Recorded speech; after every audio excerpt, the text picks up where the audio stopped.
अब साथियों मौजूदा समय में साथियों ये टीम अटेवा जो गोंडा की यूनिट है इकाई है, इसमें हमारे जिला अध्यक्ष श्री अमर यादव जी के नेतृत्व में हम लोग जो है अंबेडकर पार्क घूमने आए हैं, जिसमें जो है परिवर्तन स्थल लखनऊ जो ये गौरव जी हैं, ये जो है मंडल स्तरीय पदाधिकारी हैं। ये इनसे बात करते हैं। गौरव जी, सर ये कैसा कार्यक्रम है, कहाँ आए हैं आप? हम लोग आए हैं इस समय डॉक्टर भीमराव अंबेडकर सामाजिक परिवर्तन स्थल मार्ग पे, और आप देख रहे हैं कि आज पूरे प्रदेश के शिक्षक कर्मचारी एक साथ इकट्ठा हुए हैं अपने एक मुद्दे को लेकर, जिसका पुरानी पेंशन बहाली को लेकर। और जैसा कि हम जान रहे हैं कि सरकार हमारी बात नहीं सुन रही है, हम उनको ये बताना चाहेंगे कि हमारी पुरानी पेंशन बहाल कर दिए, नहीं तो हम वोट के चोट से आपको प्रहार देंगे। जय युवा जय अटेवा। बहुत बहुत धन्यवाद सर, आपने बहुत बड़ी बात कह दी है। सरकार का तख्ता पलटने की बात आपने कर दी है। मतलब न तीर न तलवार से आप सीधा प्रहार कर रहे हैं वोट फॉर ओपीएस से। तो जैसा कि बहुत ही खूबसूरत नज़ारा देखने के लिए मिल रहा है, काफ़ी स्वच्छ सुंदर और काफ़ी शांतिमय वातावरण। ये देन है बहुजन समाजवादी पार्टी की देन है, जिसका लोग समझ नहीं पाए थे उस समय कि इसका जो है बहुत बड़ा एजेंडा क्या है, सिस्टम क्या है, ये पत्थर लग गया तो क्या सब बातें सारी किया करते थे लोग। लेकिन बहन जी के विज़न को कोई समझ ही नहीं पाया था उस समय। और हमको लग रहा है कि एक से बढ़ के एक लोग जो थे और पब्लिक थी और नेता थे उस समय के, जो विपक्षी पार्टियाँ थीं, सब लोग मिल कर के इसका विरोध कर रहे थे।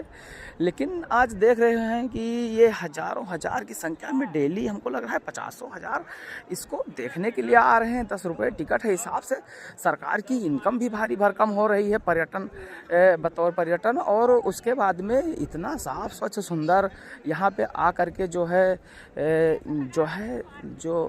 तथागत बुद्ध हमको लग रहा है जिस शांति की खोज में जंगल में जाते थे, ऐसा शांति सुकून वाला बहुत ही स्वच्छ सुंदर वातावरण दिखाई पड़ रहा है। तो ये इसमें हम आइए बात करते हैं, एक हैं हमारे साथी जो है दिलीप जी, इनसे बात करते हैं। सर ये बड़ा ही खूबसूरत नज़ारा देखने के लिए मिल रहा है। उस समय में जो बहुजन समाज पार्टी थी, उसकी जो मुखिया थी बहन जी, उस समय तत्कालीन मुख्यमंत्री थी, तो उसमें जो है सर इतना बड़ा बना था, और तमाम सारे इको गार्डन हो, चाहे समतामूलक चौराहा हो, चाहे ये अंबेडकर साहब की स्मारक स्थल हो, तो यहाँ पे सर लखनऊ को देखने लायक बना दिया। लेकिन उस समय बड़ा विरोध हो रहा था। सर क्या कहना चाहेंगे इस बारे में?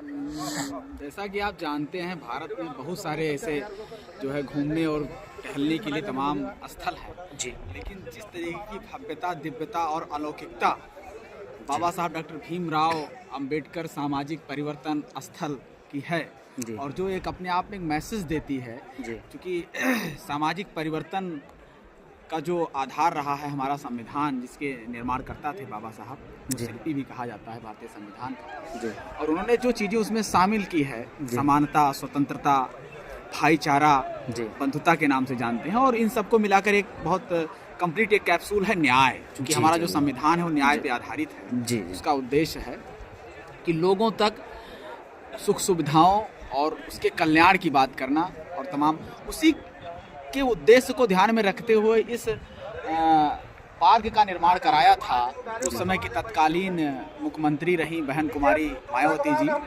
और उनका लॉ एंड ऑर्डर काफ़ी अपने समय में मशहूर, आज भी लोग उसकी बात करते हैं कि उनके दौर में कानून की बात होती थी, और कानून से जो जीरो टॉलरेंस की बात अगर कभी होती थी ठीक से, तो उनके दौर में होती थी, क्योंकि वो कभी भी सिद्धांतों से, कानून व्यवस्था से कोई समझौता नहीं करती थी।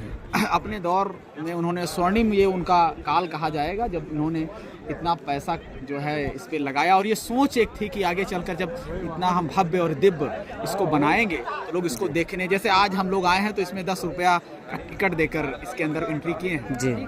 तो ये जो पैसा जमा हो रहा है ये सरकारी खजाने में जा रहा है, तो इससे सरकार का जो राजस्व है वो बढ़ रहा है जी। और एक बात मैं और कहूँगा कि बाबा साहब अम्बेडकर चूँकि पूरी दुनिया में जिनको सिंबल ऑफ नॉलेज कहा जाता है, और उन्होंने एक बहुत बड़ी जनरेशन को ईजाद किया है, मतलब दुनिया भर में तमाम लोग उनसे प्रभावित हैं, उनके ज्ञान से, उनकी कर्मठता से, उनकी ईमानदारी से।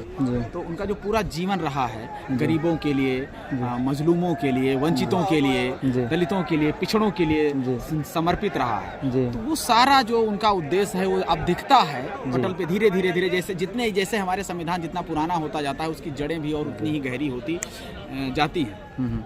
जी। तो कुल मिला के यही मैं कहूँगा कि दुनिया में तो इंसानों को गुलाम बना के तो बहुत सारे बादशाह हुए। जी। दुनिया में बहुत सारे बादशाह ऐसे हुए जो इंसानों को गुलाम बना के बादशाह बने, लेकिन बाबा साहब अम्बेडकर ही एक ऐसे मात्र दुनिया में इंसान हैं और काफ़ी कुछ हद तक इंसानों से ऊपर कि उन्होंने जो है गुलामों को इंसान बना के वो बादशाह। वाह वाह सर, बहुत खूब बात है। बाबा साहब अम्बेडकर गुलामों को इंसान बना के बादशाह बने। जी जी सर। और ये जो उनकी बादशाहत है, जो संविधान का जो राज है, लोक कल्याणकारी जो नीतियाँ, सरकारें आएंगी जाएंगी, पठार राजनीति में हर दल का होता है, तो वो चीज़ें होती रहेंगी, लेकिन कुल मिला के संविधान की जो अपनी नीतियाँ हैं, जो उसकी समानता की बात है, उसमें जो लोगों के जो विभिन्न प्रकार के धर्मों को अपनी आज़ादी की बात वो करता है, नागरिकों के लिए आज़ादी की बात करता है, नागरिकों के निचले पायदान पे सबसे खड़े व्यक्ति के लिए सुख सुविधा का जो ख्याल रखता है हमारा संविधान, ये उसकी खूबी है और यही उसे दुनिया में सर्वश्रेष्ठ और उत्कृष्ट बनाता है। सुख सुविधा तो ठीक है, मान के चलिए कि जल जंगल ज़मीन की जो लड़ाई होती है,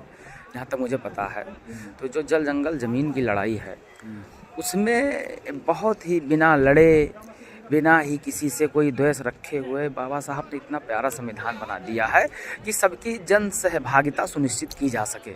बाबा साहब ने इन्हीं सब बातों के साथ में अब माफ़ी चाहेंगे, समय हो रहा है। बहुत बहुत धन्यवाद। एक और ख़ास बात है, बाबा साहब ने जो है मैसेज दिया है कि हमेशा, जो अभी हाल फिलहाल में मूवी भी आई थी 12th फेल, उसमें भी इस बात का जिक्र करते हैं, जो कि एक प्रसिद्ध IPS मनोज शर्मा के जीवन पर आधारित थी। उसमें जो किरदार है विक्रांत मैसी का, वो जब जाते हैं इंटरव्यू में, तो इंटरव्यू में इसकी बात करते हैं कि बाबा साहब ने मैसेज दिया था कि शिक्षित बनो, संगठित रहो और संघर्ष करो। जी जी। तो अगर वो भी ये बात कहते हैं कि अगर लोग पढ़ लिख ले जाएंगे तो नेताओं को बड़ी समस्या हो जाएगी उनसे।